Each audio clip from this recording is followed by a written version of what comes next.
Yeah, it's alright, it's a good day. I came out with 175 units. Wow. Yeah. 175? Yeah, I just encashed it.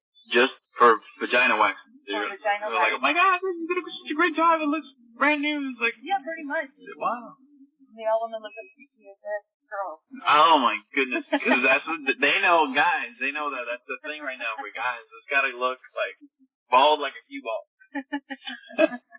Yeah, so I made 175 in cash kits, and I made 98 in card kits. Card kits? Wow. That's awesome. So, I mean, needless to say, I'm tired. My first day back after 3 months. And, So let me, how long have you been doing this for? I used to be a hairdresser. Okay. I used to be a hairdresser, and I started waxing at the salon. So it was a full service salon, you did hair and waxing and facials and all that.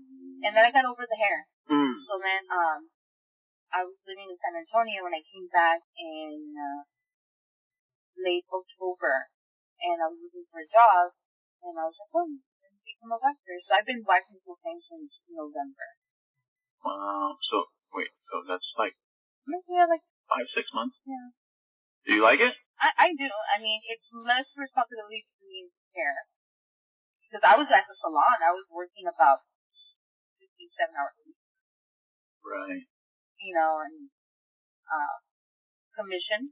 So it's like, I got 60%, they got 40. It was a lot of stress. This is like, we offer all kinds of services, for male and female. Really? We don't go in that region, Right. We do everything from, head to toe, except that region. And for women as well, but right now, being that we were away for 3 months, it's just a bunch of vagina.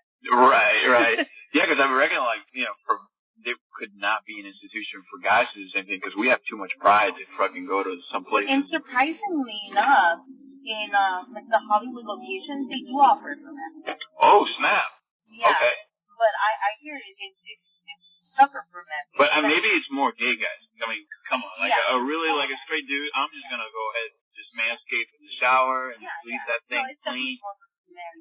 Yeah. I mean, especially because I think their locations close to West Hollywood, which is the gay. Yeah, the Abbey and, the Santa Monica Boulevard. I see them.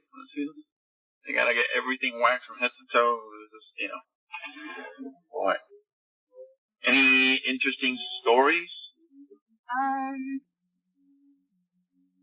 mean, I think all my interesting stories just have to do as far as hygiene.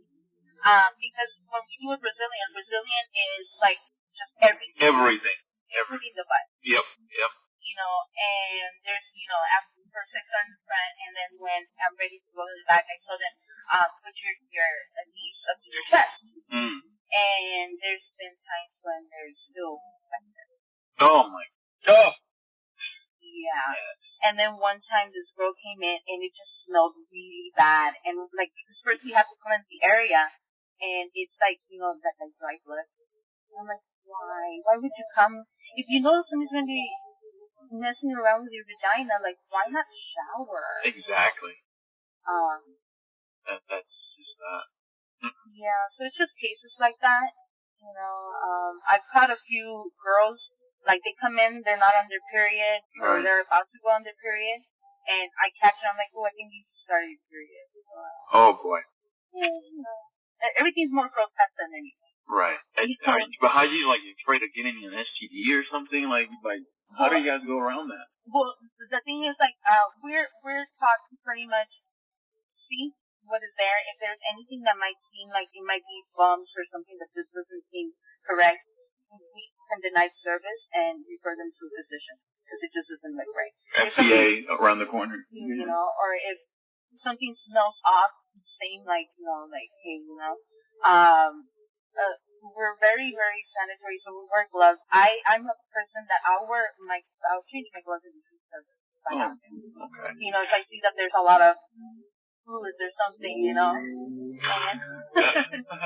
and it's just, it's like pretty much it's just cleanliness, Right. After they come out, we put one of those bed paper things down.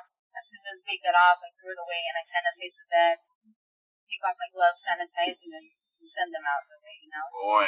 Now, how much does the service cost regularly? For that, it's about 60 something dollars. It's like 60. Like, you think it's like 64? Right. I don't think there's such a thing as gift cards, are there? Yes, there are. They are?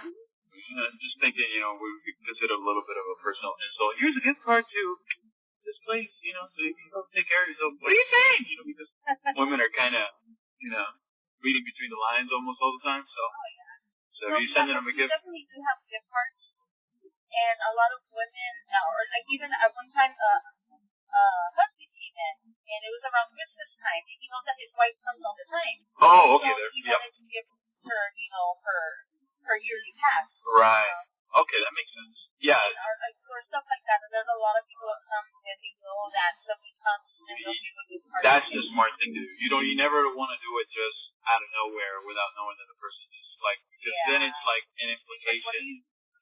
What are you insinuating? So. That's really interesting. I mean, I say like practice vaginas all day. Today at least, but there's other days that, there's other services and everything, but it was just an interesting day. And being that it's been 3 months, right. I was tearing down jungles, Going there with a hatchet? Generally when we come, we always come during the whole week, depending on how fast their hair grows. So it's usually at a very capable, right. growth. But right now it's just been like, whoa, like, yeah. Like my first client, I was sweating. Oh boy. I kid you not, her hair was probably about 2 inches long. Oh. It was like cool, like, full on bush. Yeah. Bush, Damn, like, whoop. You can lose your scissors in there. Yeah, people are always like, don't feel weird watching vaginas. I'm like, in the beginning, it can be a little intimidating, because like, I mean, as a woman, I see mine, but I don't go around looking at other women's vaginas because I don't touch them. Right. Again, I'm using them in gloves, but still, I'm touching their vagina. Right.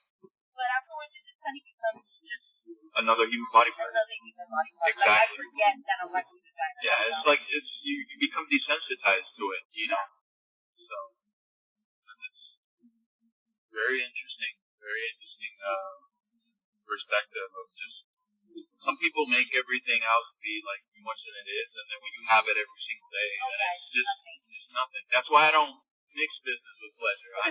I don't work at KFC or any freaking jungle, what do you call it, like junk food places that I like, because eventually, I'm gonna I hate it. I don't want to. I've heard dry people have interesting conversations. I get them all. You're one of them. So yeah, that's pretty interesting. Well, yeah, I mean, something has to do it, I think there's a person for every job. I never imagined that I would be doing this, and needless to say, this is not going to be like my long life career or anything. Right. But at the moment, the money's good, it's not really stressful. Yeah, my back can hurt at the end of the day, just because, it is a lot of, my body going into it and being experienced, like, positions and everything, But, it's okay. It's a job. It is. It's a job. Right. So, I reckon also that in that job, since you're dealing with these women's vaginas, does it give the customer like a little bit more of a,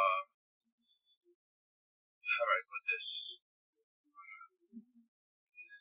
Does it make them more self-conscious of having that entitlement attitude towards employees, or have you noticed the differences? Are they just, more reserved and wanting to cross the line? Or because it's not the same as like going to Chili's or something like that. It's like, I don't want my fries like this, any kind of snobby kind of like customers. This is not right. This is here. There is. Okay. There is. How do you deal with that? I mean, honestly, like, straight up will look at them to do a very thorough job. Because number one, it is a cheap service. Right. We are there with the goal of, looking like a big mole rat. But sometimes I try to explain to them in the inner labia there's a lot of acidic moisture, and wax is naturally not really gonna stay here in that area. So I let them know, the goal is to get off all the hair. I can go over it again, but if I go over it more than a few times, I can irritate your skin, and then you're gonna have a bigger problem than it. And a lot of them understand the ones who want me to keep going, and I'm like, I've already gone through it 3 times, and it's not going to stop. I'm like, the other option I have is to leave it. Right. And they know that, wax, it's not it's not a miracle worker. It can only do so much. Exactly. But we have a few clients that we already know by name. Right. We'll look at them and we're like, oh, crap. Here comes Karen. And luckily, our managers already know about them, so they've always told us, waxers, you're going to do a job, if you give you a problem, direct them to us. Gotcha. This is why we're the managerial side, this is why we're, we get services, because we're going to deal with that. You guys don't worry about it. Right. So a lot of the time, that's what we do. If we try to explain to them and they're just not budging, then, we just refer to them and they take care of it. Which kind of puts that responsibility or that burden off of us. Right. Because they just, they tell us, you guys are waxers, you guys are here to do what you guys have to do, and we'll just deal with those pesky ones. We'll figure something out, Now, question. Do you sometimes play, mental tricks, mental judgmental tricks, where, just be honest with yourself for a second. Do you sometimes go, oh my God, look at the way she says. I bet she's got a friggin' gorgeous thing, her attitude and everything. I bet you it's going to be long days tearing down this room. Yeah. There's a lot of times when you can always come by the picture. Yes. And you are, honestly, 9 out of 10 times, you're right. Oh, man, this is I fucking knew it. So tell me more about that. What kind of personality traits do you see that are in correlation with the big ass jungle vagina? I think,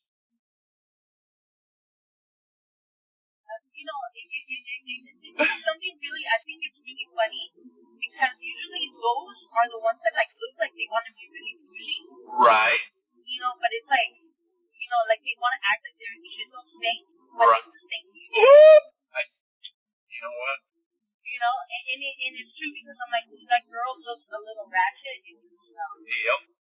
Or even just the way that they're treated. Because usually we come out, we get them, we treat them, and they're generally really nice and everything. But the ones that you treat them and they're kind of hurt, it's gonna be number one a problem, or you're just gonna have a shitty vagina. Or both. Or both.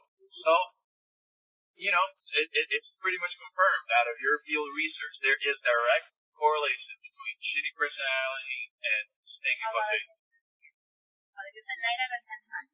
9 out of 10 times. For me, I am a really, really key believer in dealing with kindness. Right. And I maybe 7 out of 10 times, I'm able to turn their attitude around.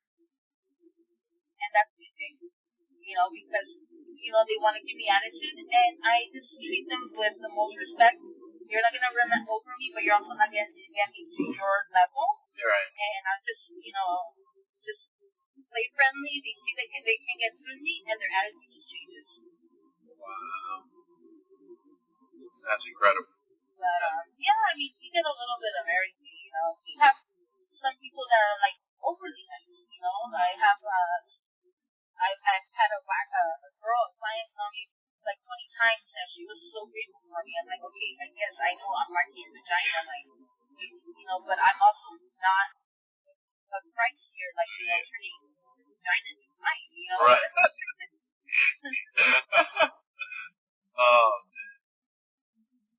Yeah, but so there's that type of rewarding thing, Did you see that, or do you just kind of just play it loose? What's the number one thing you've learned most out of this experience? Honestly, I've always seen that I put the hairstylists and stuff, especially in the service business as such as the beauty industry, I've always felt it's not just about your technical skills. It's also about the whole experience and good customer service. And right. I also am not a believer that this is right. I do not think that is correct. You have to treat the situation to make them feel like they're right, right. but still getting your way. Because, I mean, as a consumer, you don't really know the technicalities and what is possible, Correct. even though they want to know. Right. And being here and being that I am working with such a private part, and I think because I am working with such a private part, a lot of times they feel like they know better. Right. But I'm the waxer. I'm the one that knows what I'm doing. You're just getting the service. You just know that you want balls. You don't know what it takes to get there. Exactly. It's like your vagina is under my mercy. I can make you or break you. Yeah. And even though, to say that I'm a vagina waxer, right. because some people, are proud about, a super accolade of achieved in my life. Right. But it has taken numerous rounds of training and schooling and going to state board and getting licensed and all that kind of stuff. Yes. And being in this industry, it has really, really shown me how people can perceive certain professions. Right. Because I have had, as well as my coworkers have had, people that were like, so what made you want to wax vaginas? Like, really? Like, this is what you want to do? Like, they undermine our job as if though it's like we're flipping burgers at McDonald's. Exactly. So it's like, no, like, this isn't what I saw myself doing, but this is where my career took me. Mm-hmm. And, it's kind of one of those things like, here, I want you to take a sit and tell me if you know what to do. Mm. Because it takes technique. It does. It takes technique. I agree with that. It takes understanding of things. So you have to study the skin. Right. You have to, work with different temperatures according to different body parts. We have to study textures of the hair, growth patterns, all this kind of stuff, that we might not be talking about it out loud, but we're analyzing as we're doing. Exactly. So you're taking each situation case by case, trying to. And to me, I think I've learned the most out of this job that people can be very, very ignorant and very arrogant all at once. Give me an example. Well, it's the lack of understanding and of their own bodies, or the lack of understanding about your profession. Right. And their own bodies, all in one. All in one, And you're trying to explain to them, and they are just certain that they know more. Mm. And because I'm on this side, and because they're paying for the service, they feel like they are maybe at a higher point than I am, like in their lives, because I'm just waxing the vagina. It's like, apparently it's like a shit job, But it's like, bitch, I just made $175 cash tips today. It pays off. Exactly. Exactly. It's just sometimes a lot of people can be really, really ignorant and arrogant to what it takes to do something, If it was so easy, then everybody would be a waxer. Exactly. I have to go to school and do 1,600 hours, and I have to go to California State Board and get tested, practical and written, to get my license, to be able to work. Is there any jargon in your job, or any common sayings or words of wisdom that you use in your job that you've learned?